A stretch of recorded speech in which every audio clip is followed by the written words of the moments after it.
The new look Padres are rolling along. Kyle Glaser alongside former Padres center fielder Mike Cameron here, bringing you the next edition of Friar Territory. Mike, sitting here in San Diego, sun is shining, the ocean is just off to my right. It's good vibes in San Diego right now.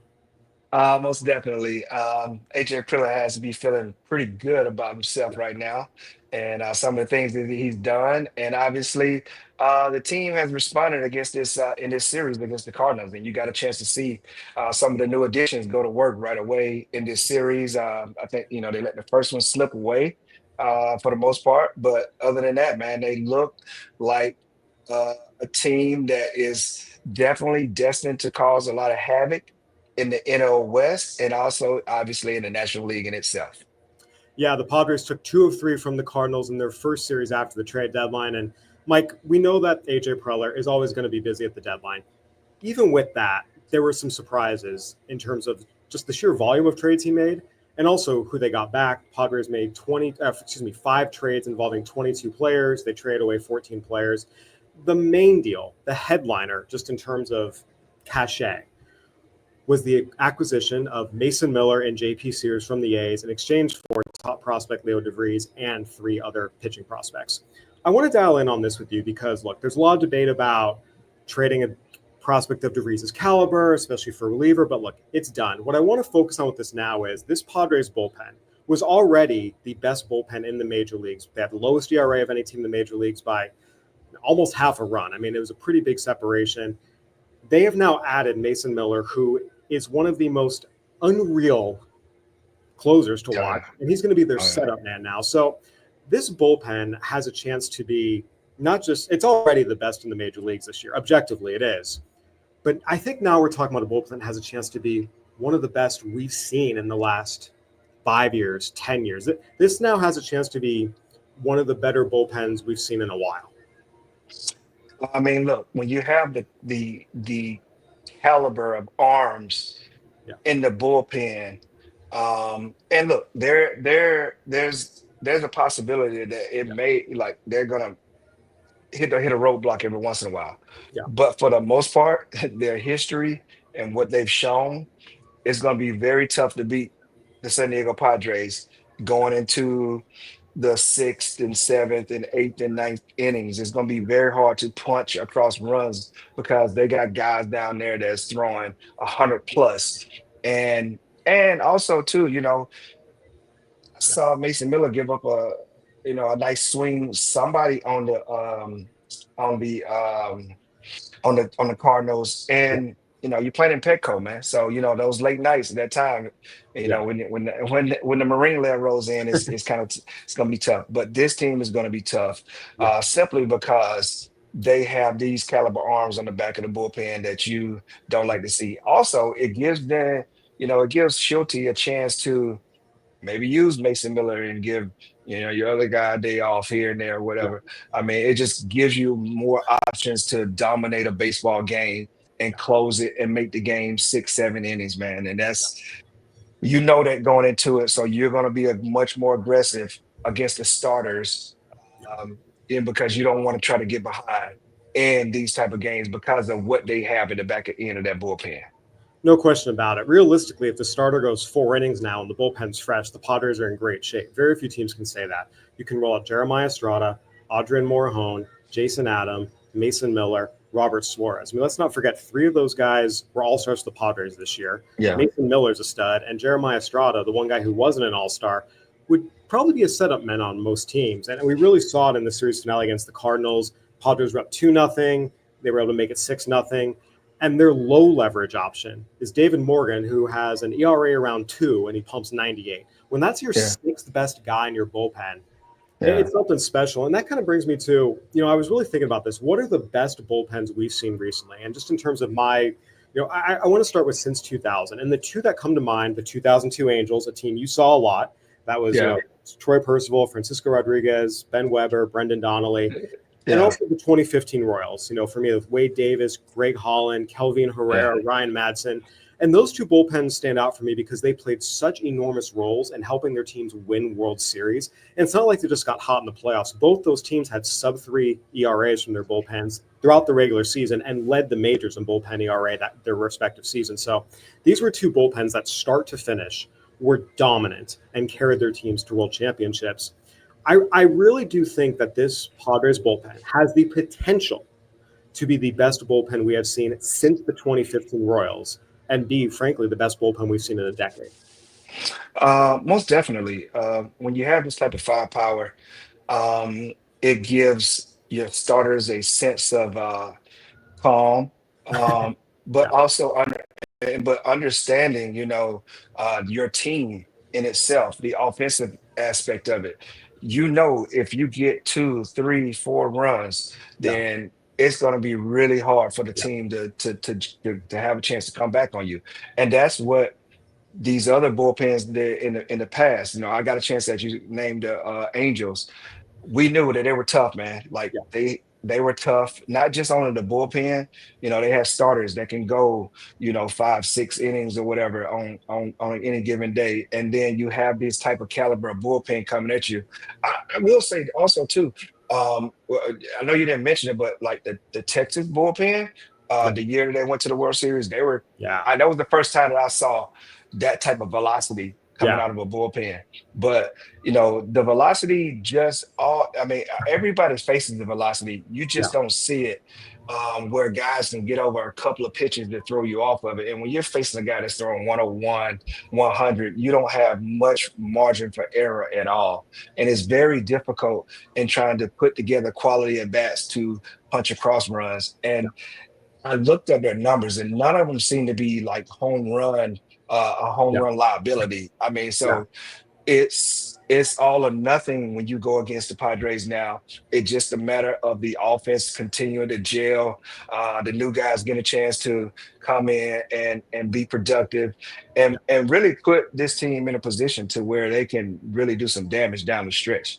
I yeah. mean, they're going to be tough. They're going to be tough. No question about it. And again, you mentioned that Texas bullpen. I don't want to fall too much into recency bias and like, oh, this year's the greatest ever. The Padres have Yeah, work to do.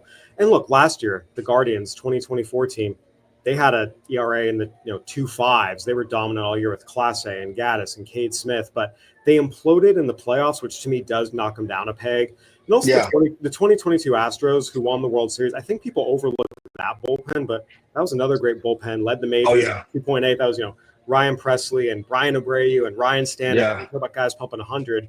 Let's not yeah. forget they also helped throw a combined no-hitter in the World Series against a really good Phillies Exactly. team in Philly. Exactly. Exactly. So, Exactly. so we've seen Um, some great bullpens, but I think it's a testament that the Padres that we're even having this conversation. So again, I'm not going to sit here and say that right now today they're the best bullpen of the last decade, but when you think about, like you said, every one of them, the main five we've talked about, pump 96 to 101. They don't walk anyone. They don't give up too many hits. They don't give up home runs. It really is just guy after guy after guy. And you can speak to this as an offense. That puts extra pressure on you, knowing, hey, if we're not in the lead after 5 innings, it's hard for us to win any ball game. oh, most definitely. That's the first thing I think about when I said them acquire these guys is like, Jesus, man, like we got to get after these starters. We got to get after the starters, Yeah, and you got to try to be aggressive. You may do some things that you don't normally do early on in the game yeah, because of the fact that you have this type of caliber bullpen back there. yeah. And if the starters are doing well, it's going to be a long day and series. It's interesting too. I think sometimes in kind of like the prospect world, there could be a disconnect between that and Major League Baseball. And that having both worked at Baseball America and been a Major League beat writer, I saw that a lot. And the two things that always were the biggest disconnects from reality to me in the prospect world, people like, oh, the guy's going to end up playing a corner as if that means he's not valuable. Like your reigning MVPs are a DH and a right fielder. Those are the two best players in baseball. And yeah, Shohei Ohtani would still be the best player in baseball, even if he was just a DH. Dude went 50-50. So, Yeah, I mean, like, I think there's like people focus on profile and up the middle. It's like, no, talent's talent. And the other side of it is so many people like, oh, the guy's not a starter. He's just a reliever. Like, oh, he's not important. I always say a good bullpen's a little bit like having good home insurance. You don't really appreciate yeah, it until you don't have it, mm, until you don't have exactly. one. And we see Exactly. year after, you got to have guys who can lock down games 6, 7, 8, 9. So many times we see bullpens completely torpedo team seasons. It's incredibly important to have a good bullpen. And when you have one the caliber we talked about, 2015 Royals, 2022 Astros, you can even throw, I think, 2016 Indians when they had Andrew Miller and Cody Allen and Brian Shaw, that got them to the World Series. Like, Yeah. it makes such a big difference. And I think that, again, the Padres already had the best bullpen in baseball. Now you add Mason Miller as your eighth inning guy. It's, again, the Padres paid a very high price to do it, and only time will tell if it was a smart move or not. But I think for the here and now, it gives the Padres a chance to have something special. And I really do think that, again, I'm not going to say they are this, but when we look up at the end of the year, I think if they get into that Astros range, like a 2.8 ERA, and they lead this team through a deep postseason run, they're going to have the ability to claim that they're the best bullpen of the decade, really going back to the 2015 Royals. They have a chance to do that, and that's pretty special.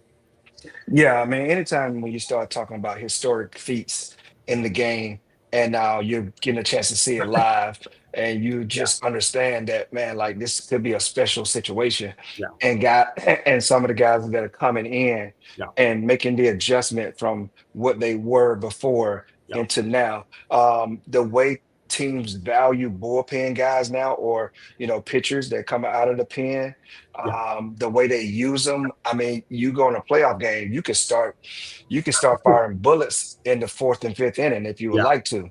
yeah, You may catch it later on in the series, but if you need to shut something down at that particular time, um, you can do it like right now. But you don't want to start doing that too early in the yeah, season. I mean, you want to make sure these guys are fresh because look, these are Ferraris in the garage, bro, and you don't drive Ferraris every day. yeah, And so, so when you have this type of talent in your bullpen, then you get a chance to, like I said, Schulte gets a chance to, today I think I'm gonna go with Suarez.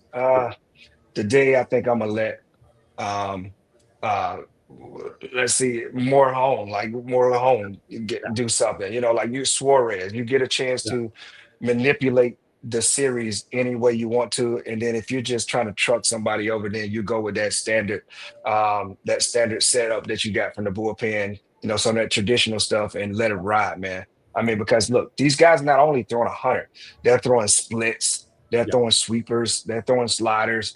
And then so it just, I mean, it's a tough feat, and they're really going to be tough to beat, especially at home, man. Like it is, that's probably one of the most, probably the best thing that you have when you have this type of bullpen. You're going to be tough to beat at home because we know that we get a chance to lock and shut down everybody else. But it's definitely still going to be up to the offense to continue to be productive and give the team a chance to do it. No question. Yeah, Mason Miller in his Padres debut coming out and throwing the fastest pitch by any Padre pitcher in 5 years. That's a pretty, pretty impressive feat to say the least. All right, Mike, we talked about this bullpen, but the Padres acquired a whole bunch of other players who we're seeing make an instant impact. We're going to talk about them, the impact of what it's like having new guys come into the clubhouse to reinforce midseason. We're going to take a quick break, hear a word from our sponsors. We'll dive right in. Kratz, there are a lot of people out there that pay rent and they don't get anything for it. Might as well change that. You can get some rewards for flights, hotels, tons of stuff. With Built, you can earn flexible points that can be redeemed towards airlines, hotels, a future rent payment, your next Lyft ride, and much more. It doesn't stop there. Built is about making your entire neighborhood more rewarding. You can dine out at your favorite local restaurants and enjoy experiences just for Built members every month. They're turning a monthly expense into an opportunity to earn rewards and discover the best that your neighborhood has to offer. Your rent is finally working for you. Earn points on rent and around your neighborhood, wherever you call home, by going to joinbuilt.com/foul. That's joinbilt.com/FOUL. Make sure to use our URL so they know we sent you. Joinbuilt.com/foul. Go for it. All right, Mike, one final thing I have to mention about this bullpen, how good it is. The Padres are 42-4 when leading after 6 innings. They have to lead after 6. I mean, it's done. So that's certainly Yeah. impressive. Mike, you were on the 2008 Brewers, Mhm. and you saw one of the most impactful trade deadline additions of all time up close and personal. Brewers acquired CC Sabathia, came up and just, I mean, in a lot of ways, carried that Brewers team to the postseason. To this day, crazy, it's been 17 years since then, but that still sticks out of just such an impactful deadline edition. And, you've lived this with so many different teams, seeing so many different players come in. How much of an injection of energy is it when, you have a good team and you see 2 or 3 dudes walk in, are studs, and like, okay, we got them on our side now. Like, how much does that affect you guys in the clubhouse? Well, first and foremost, if you're struggling a little bit, it definitely gives you a boost. I just got a chance to experience this when the Mariners just lost a series against the Oakland Athletics, Yeah. and being able to bring Gino Suarez back to their team. And they had lost the series and lost a tough game, the last game, and they waited for Gino to get on the plane, man, and that lifted their spirits up. I mean, tremendously. And what it does, like when you get a player that that you've been going up against, your team, and they're good, and then they come over here with you, that boosts everyone's morale right away. It makes the manager a lot better really quick. I mean, and it just gives guys to be able to slot where they normally slot if they had a really good playoff caliber or World Series type of team. When you bring in the type of talent of that, it was at a little expense, but you have the ability to, what I know about AJ Preller is he loves to try to go and win, and the people love that. So the energy amongst the fans and the community, everyone's talking about it. So everyone wants to see this. People are tuned in, so it's one of those big grandioso things, man, where you are feeling good about yourself, but do you still have to understand that there's a job to be done on a daily basis? It just makes it a little bit easier for your team to be able to be productive and have a chance for a run. I have to ask, when CC walked into that clubhouse, what was that like for you guys? Man, look, let me tell you, Kyle, we were struggling, and I think Ben Sheets had been hurt for a while. Um, we were struggling as a starter. We were just kind of like in a little bit of a funk. And I don't know how they pulled it off. We heard about it. They was talking about it. And when we got CC, man, that first start, and I was like, oh baby, we're about to be we know one day we got one guy that can stop any losing streak every single time. So we're not worried about that anymore. And then he took it another level by going like every 3 or 4 days. I'm just like, bro, like you don't gotta do that. Like he was, I mean, and normally when you see a guy that does something like that, he's really not as effective.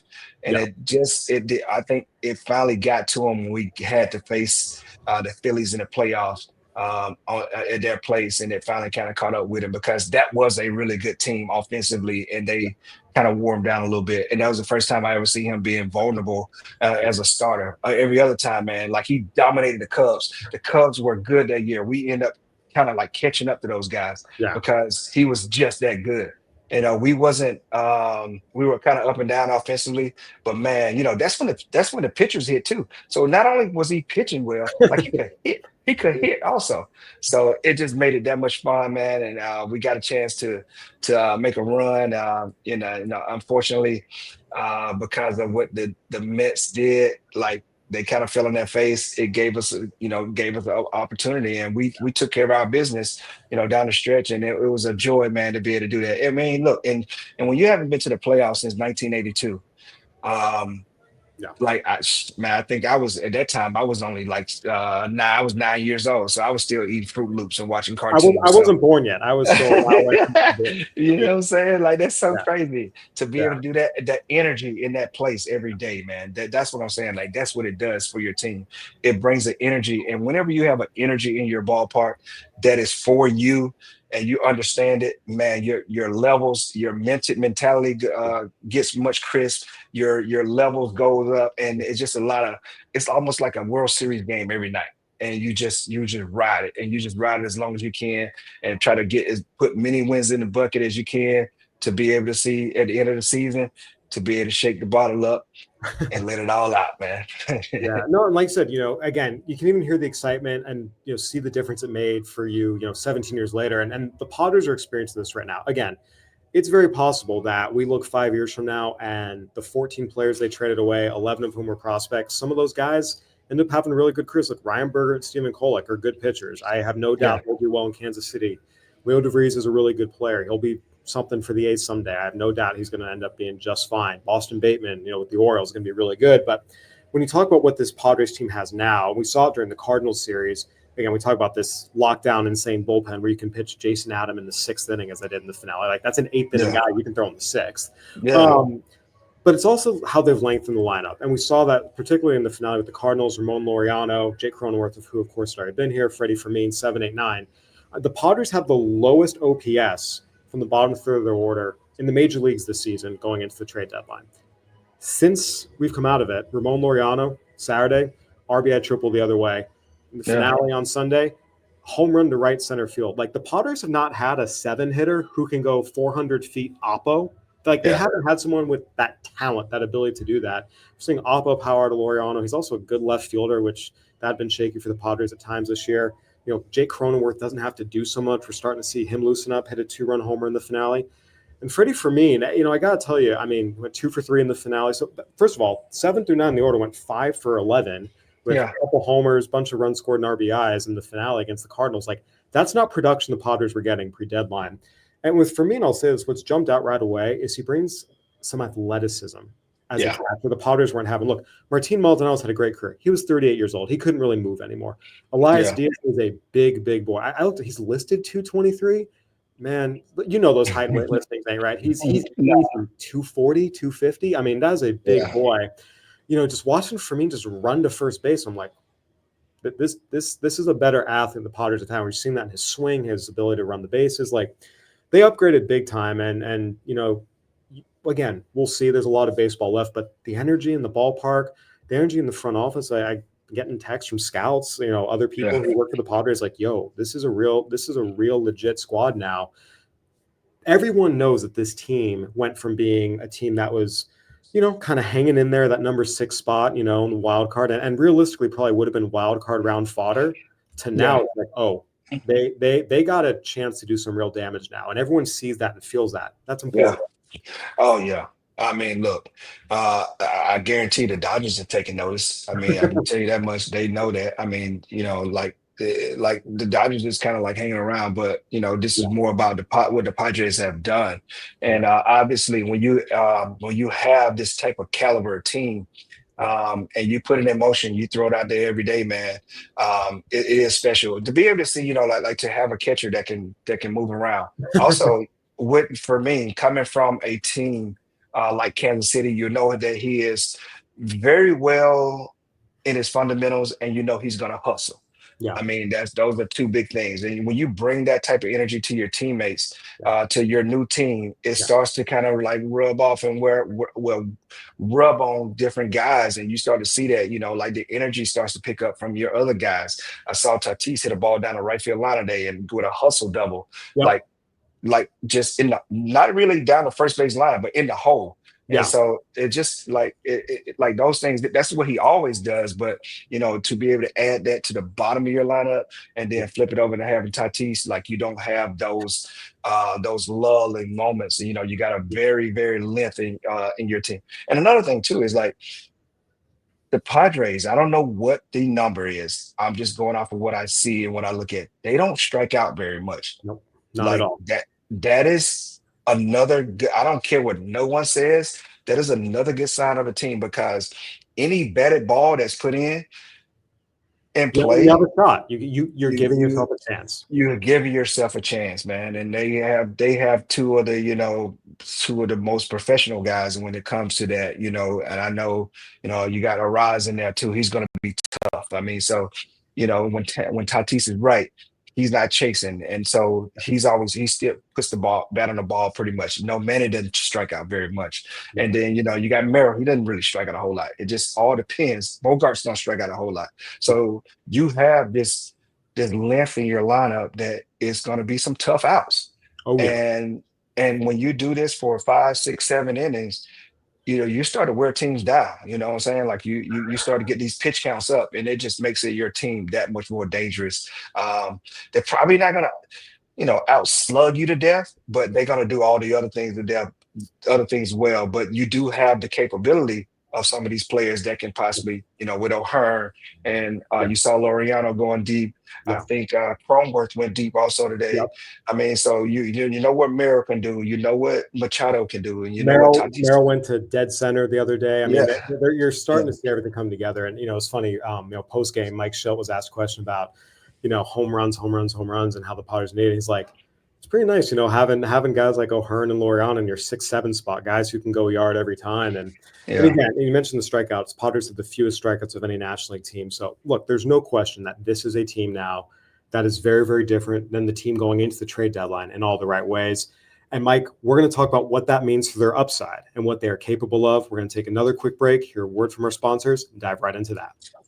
The dog days of summer means MLB is fully heating up, and so is your shot to score big. Download the Pick 6 app for the easiest way to turn your baseball takes into actual cash. It's crazy simple. Just pick more or less on the stats for 2 or more of your favorite players, and boom, you're in the mix for big cash prizes. No gimmicks, no weird rules, and get this. All new Pick 6 customers will instantly get $50 in bonus picks on just a $5 entry. Download the DraftKings Pick 6 app right now and use code FOUL. That's code FOUL. New customers play $5 and get $50 in bonus picks instantly. Ride the upside, where a few bucks can turn into a bag. Only on DraftKings Pick 6. The crown is yours. Gambling problem? Call 1-800-GAMBLER. Help is available for problem gambling. Call 888-789-7777 or visit ccpg.org in Connecticut. Must be 18 and over. Age and eligibility restrictions vary by jurisdiction. Pick 6 not available everywhere, including New York and Ontario. Void where prohibited. 1 per new customer. Bonus awarded as non-withdrawable Pick 6 bonus picks that expire in 14 days. 8/24/25 at 11:59 p.m. Eastern Time. Terms at pick6.draftkings.com/promos.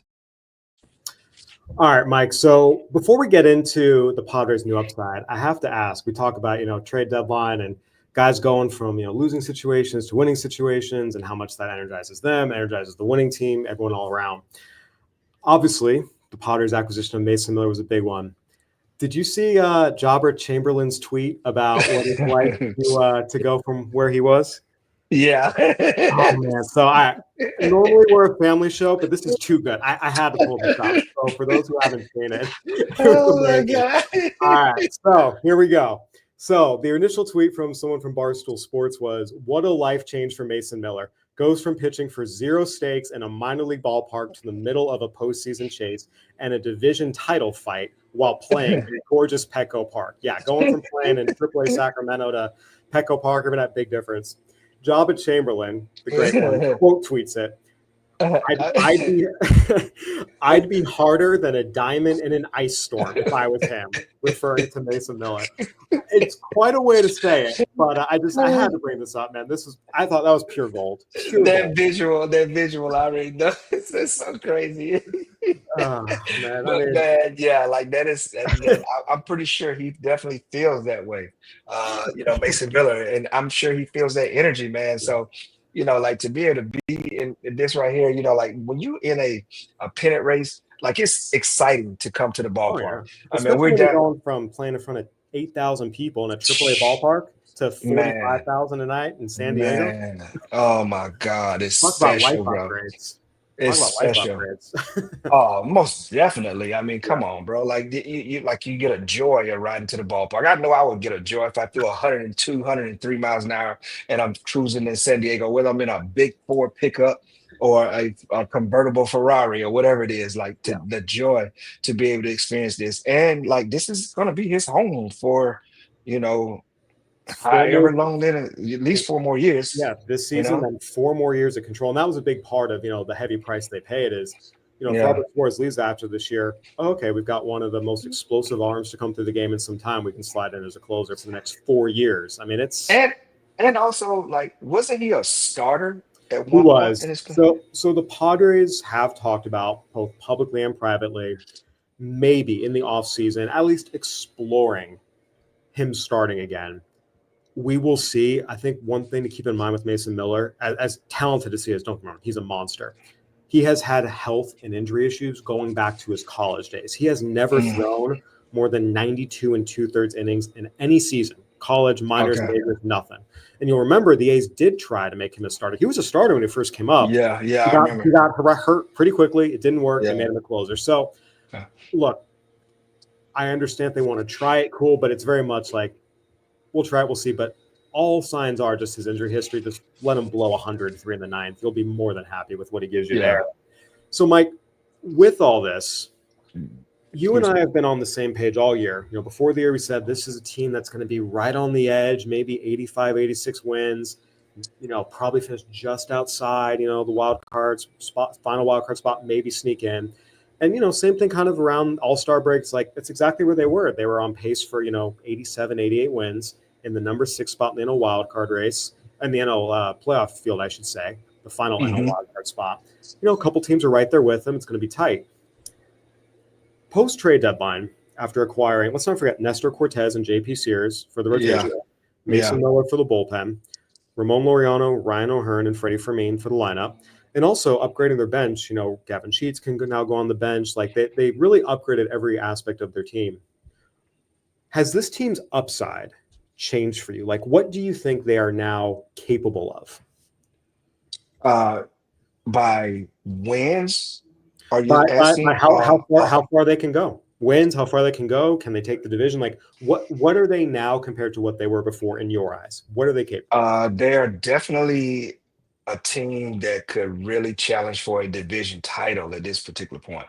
I mean, look, not to take anything away from the Dodgers. We know the Dodgers who they are. They've improved. But this team right here, if they play a little bit better on the road like they do at home, you got a chance to see them reel off in 40. They got 40 more games left here. Yeah. And I think that they are probably, if anything, is not going to lose no more than 10 or 12 of those, if that's the case. But I do feel like if they play a little bit better on the road like they do at home, they got a chance to really make it tough for this division title to be decided by the Dodgers. They're only 3 games back, and so they're going to get a chance to really start that churn as far as, they got Arizona. Arizona's been stripped down a little bit. They got some much more younger guys. So you have to, if you don't ever go into a series of talking about sweeping someone. You always continue to talk about winning the series. Keep winning the series, win the series. And when you overlook at the end of the season, you're going to be in a pretty good spot. And you're going to have your streaks. You're going to have your streaks because of the type of talent you have in your team. And then you got like guys that, if the pitching stays healthy and these guys in the back of this bullpen, man, there's a chance they can go on a run here. It's 40 games to go, man. It's like we're in the quarter stretch right now, and it's time to go, and it's time to put it on. And the only thing I've seen is the Padres haven't been as consistent on the road. And I know that was probably early on in the first half, and they got a lot better now. But as of right now, they could really go and contend for a divisional title. And that's going to shake up a lot in the NL if that's the case. No question. Yeah, I do have one thing. They have 50 games left, but your point stands. Oh, my bad. They're only 3. It's all good. They're only 3 games back with 50 games to go. Look, they're in striking distance to the NL West. I really, truly think that this deadline, and again, they gave away some good, talented young players to do this. Like, there's always going to be a cost. There's always going to be a bill that comes due at some point. But in terms of what they are right now, before the deadline, this was a team, again, that realistically was maybe going to get the final wild card spot, and they were going to lose in the wild card round. They did not have the offensive depth. Maybe if they got a great start, maybe you can win, 2 or 3, get lucky, but then they would have been swept out of the division series. Like, this team just wasn't talented enough to compete consistently with the big dogs, the Dodgers, the Mets, the Phillies.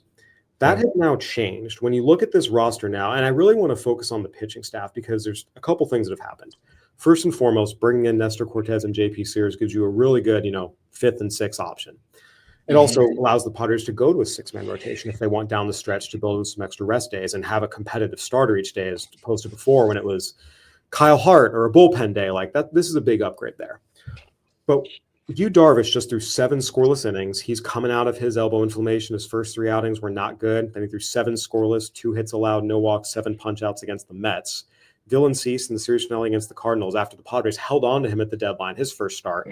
5 scoreless innings, 1 hit allowed, 1 walk, 9 strikeouts. Didn't allow a hit after the first inning. If you have Yu Darvish, Dylan Cease, a healthy Michael King, Nick Pivetta as your top 4 starters in a playoff rotation, and then you have a bullpen where you can finish off any game with whatever combination you want of Jeremiah Estrada, Adrian Morjon, Jason Adam, Mason Miller, and Robert Suarez. That is the best pitching staff in the playoff field when you talk about both starters and relievers. The Dodgers, when they're fully healthy, they have a great rotation. Their bullpen's not great. The Phillies, the great rotation, bullpen's not great. Mets, good bullpen, rotation's not great. No other team has the combination of, hey, we have 4 legit studs that you'd feel comfortable any of them starting game 1 of a playoff series. And then you have a bullpen that, like we talked about, has a legitimate chance. If it pitches to its full potential, we could look and say, yeah, this is the best bullpen in the last 10 years. And I think when you have that edge, combined with the fact this team plays really good defense, they run the bases well, they're fundamentally sound, all the little things that we see amplified in the postseason, I do think this team went from wild card division series round fodder to a legitimate World Series contender. I'm not going to say they're the favorite, but they now are a legitimate contender. And at the end of the day, that's what you want out of every trade deadline. Upgrade your team, increase your chances of going deep into the postseason. And look, AJ Preller, Lord knows there's been times I've been critical of him. I think that what they did this deadline to address every area of their team, rotation, bullpen, lineup, bench, despite having limited financial resources and frankly limited prospect resources. Yeah. This was an impressive showing by them. Again, there have been plenty of times, if you're going to criticize, you also have to give credit. And AJ Preller deserves credit for this one. I do think the Padres are now a World Series contender, which I did not think they were before the deadline. Oh, most definitely. I mean, like you have to look at that in that sense. I know that the Phillies got Duran or whatever it is. So, but like the one thing that the Padres have going for them, their starters are playoff experienced. Yeah. And that helps down the stretch. I'm sorry. I know we're in a very analytical data, and the numbers in this right here, but it matters. Composure matters. Composure. It matters. That type of experience matters. And this team is playoff. They are playoff. What do you call the word? What am I looking for? The word they are.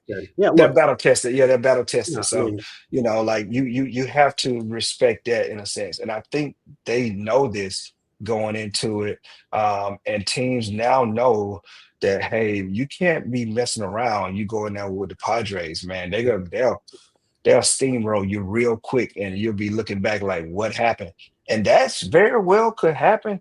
I'm interested. I don't know when the next time they play the Dodgers, but I'll be looking forward to that series, and that's going to be really special, real special. Yeah, it's coming up later this month. You're gonna laugh. I'm always just looking ahead to the next series. They're going to Arizona and then back against Texas. But yeah, I think they get the Dodgers. I know they faced them twice this month. Let me pull it up. I should know this, but honestly, when you're covering baseball, it's like playing. It's just get to the next day.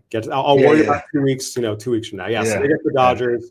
They go to LA August 15th through 17th. Then they get them at home the 22nd through the 24th. And the other thing too about that's gonna be really fun. We talk about the Padres have loaded up. The Dodgers are getting healthy. The Dodgers didn't do a whole lot at the deadline, brought but it's because they're going to get guys back from the IL who are better than any deadline addition they could have made. Blake Snell just came off the IL. Max Muncy's rehabbing. He'll be back soon. Michael Kopech's due back in August. Roki Sasaki potentially could be back in August. We just saw Tyler Glasnow come back in July. I mean, the Dodgers are getting healthy. They're arming up in a different way. Look, Padres-Dodgers is always tense. It's always fun. It's always wild, but a fully healthy Dodgers team with this upgraded Padres team, man, it's going to be fun. It's going to be wild. Oh, no doubt about it. It could go either way. It's just a matter of like who's on top of their game at that particular point, and also just who is, like it comes down to 1 or 2 plays or 1 or 2 offensive players. I mean, that's just the way it is when you have this type of caliber talent on a baseball field, and it's just like you're trying to minimize the damage. on another good team as much as possible and give yourself a chance, because runs are going to be hard to come by in these type of situations. So it could come down to any play. I mean, the only thing that I think that we need to see from the Padres from this point on is becoming a much more role warrior type of team, because that is going to probably be the answer to whether they get to 93 wins, maybe, like 91, 91 to 93 wins. So, we'll see how that goes, going down this stretch, man. But they're definitely set up for a nice run. And obviously, everything is dictated on the health of your players. No question about it. If they stay healthy, this pitching staff certainly has a chance to be special, especially the bullpen, as we've talked about. Mike, thank you so much for your expertise and insight. We appreciate it as always. Definitely. I'm always good with that. Thank you. This is a good one, because it's right after the games right now. We live. Like, the energy is there. So we know what it is. I'm right here in Pecos. So this is, everyone, thank you for watching and listening. This has been another edition of Friar Territory. Please go ahead and subscribe. Leave a review. That subscribe button on YouTube helps us out big time. We want to hear from you. Comments, you can find me and Mike on Twitter. We're always happy to talk baseball. For Mike Cameron, I'm Kyle Glaser. Thank you for watching and listening. We will see you later this week.